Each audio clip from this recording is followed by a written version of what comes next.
And so today my life makes sense, but the minute you think you know everything, at that moment you know nothing. And so I was in India, and I was teaching a course on leadership in India, and I had gone to this university, and I spoke there, and after I left, I got back to the hotel, and I realized I didn't have my wallet.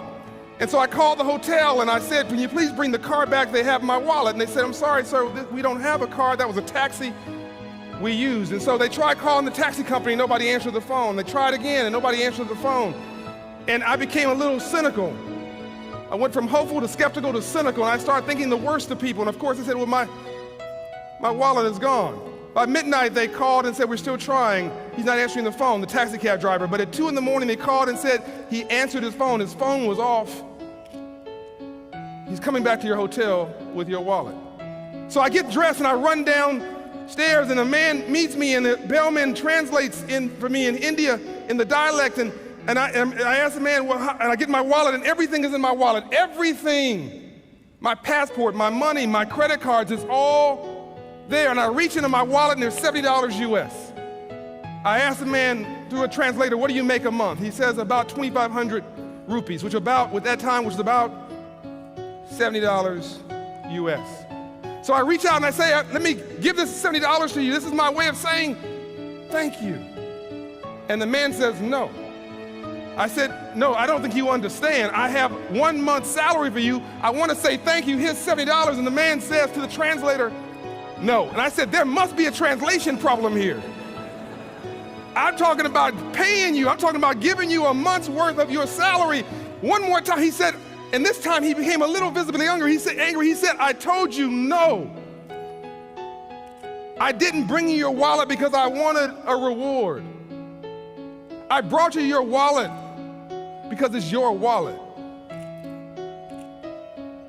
Now, this may not sound like an incredible story, but think what would have happened if I had lost my wallet in a taxi in New York City, or a big city anywhere in the world. Think about what the chances of me getting my wallet back. Think about it and be honest with yourself now. This is a slum, so as they call it, in India. So I said to the man, what can I do to be thankful to you? What can I do to say thank you? He said, the next time you're in India, come to my house and have tea. Be my friend. Whew. Sometimes when you give, you get. Sometimes whatever goes around comes around.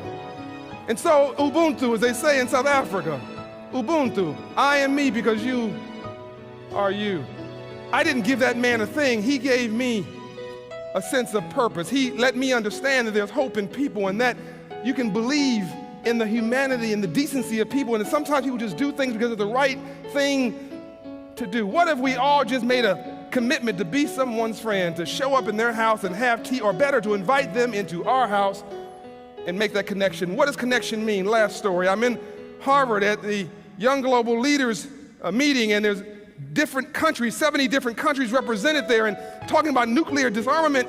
And one of the people says, well, what would you, I think it was India, what would you want to do with nuclear disarmament? Well, I'd want to have a nuclear weapon. And then, of course, Pakistan would say, if India wants a nuclear weapon, I want a nuclear weapon. And then, of course, Iraq said, if Iran has a nuclear weapon, I want a nuclear weapon. And you get the story here. Then Russia said, well, if America has nuclear weapons, then we want to have a nuclear weapon. And after a while, everybody's hand was up saying, I want to have a nuclear weapon.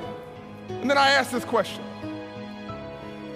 What if we're no longer members of individual countries? What if we're now just global citizens? What if we're all part of the same family? Now, who wants to have a nuclear weapon? The answer was zero. You see, it really does make sense, because whatever goes around comes around. This thing we're going through right now is not a recession, it's a reset. It's not an economic crisis, it's a crisis of virtues and values. This is not about the failure of free enterprise and capitalism, it's about the failure of greed. When we treated, all of us in the world treated people like transactions and not like relationships. you end up with what we have now. When it's about me and not about we, it's about what we have to get versus what we have to give. When it's about getting rich and not building wealth. When it's about the little we can get paid right now and about me and not about we, you end up with a world that's lost its storyline. Are you with me so far? You gain more by giving. You get more by building. You learn more by listening. We have a chance and an opportunity to change the world because nobody changes in good times. People only change in bad times. No one changes when they're comfortable. They change when they're uncomfortable. We have a chance now to change the world. And so here's my question as I wrap up. And I'm now going to come right to you. I'm going to ask you, what kind of bird do you want to be? But I want you to answer in your own dialect, in your own word. But I'm going to start with something easy, and you're going to repeat after me. I can change the world.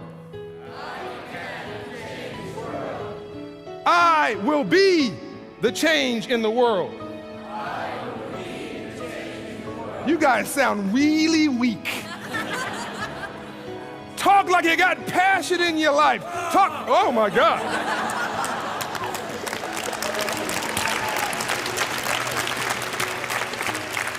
Remember now, you're honorary black people, you gotta have some soul. I'm gonna ask you one more time. I am somebody. I am somebody. I can change the world. I can change the world. I am. Question, what kind of bird do you want to be? No, say it with passion. What kind of bird do you want to be? Give them a round of applause.